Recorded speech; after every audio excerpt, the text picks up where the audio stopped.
Hello, welcome to this video. Today we are going to talk about Augustus, the first emperor of the Roman Empire. So stay with us. Augustus, also known as Octavian, was the first emperor of ancient Rome. Augustus' original name was Gaius Octavius and his adopted name was Gaius Julius Caesar Octavianus.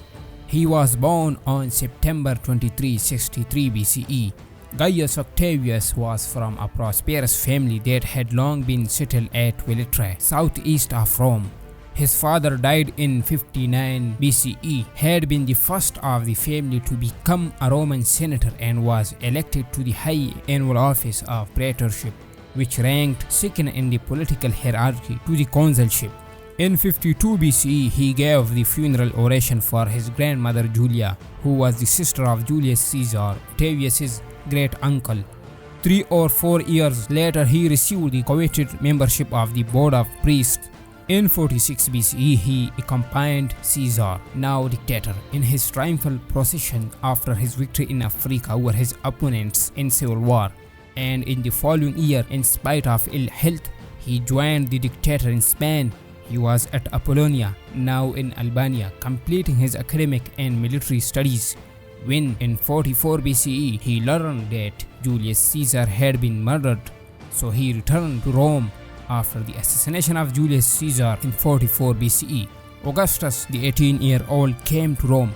The dead ruler's allies, including many in the Senate, rallied around Octavian against their powerful rival Mark Antony. But after Octavian's troops defeated Antony's army in northern Italy, the future emperor refused an all-out pursuit of Antony, preferring an uneasy alliance with his rival.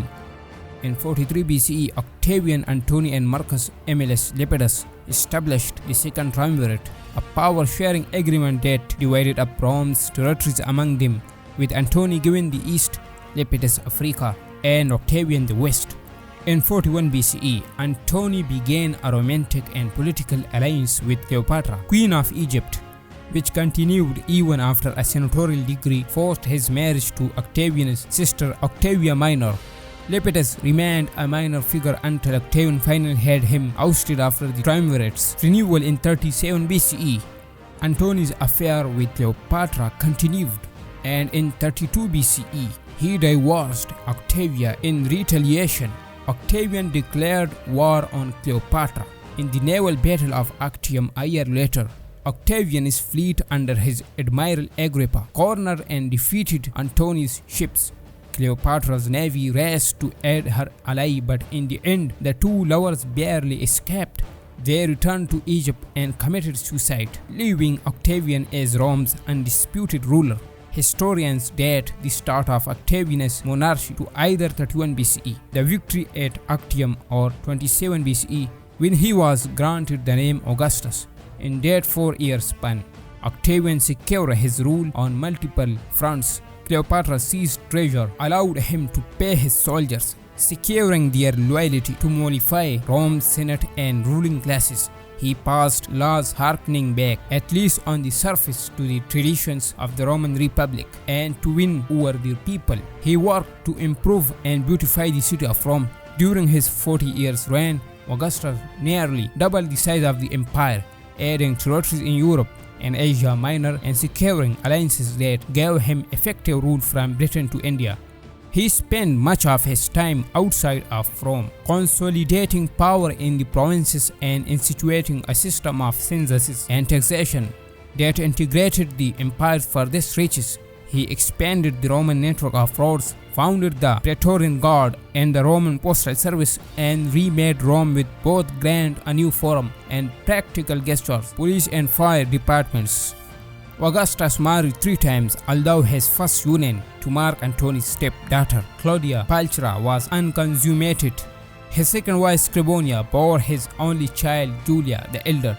He divorced in 39 BCE to marry Livia Drusilla, who had 2 sons, Tiberius and Drusus, by her first husband, Mark Antony's ally Tiberius Claudius Nero.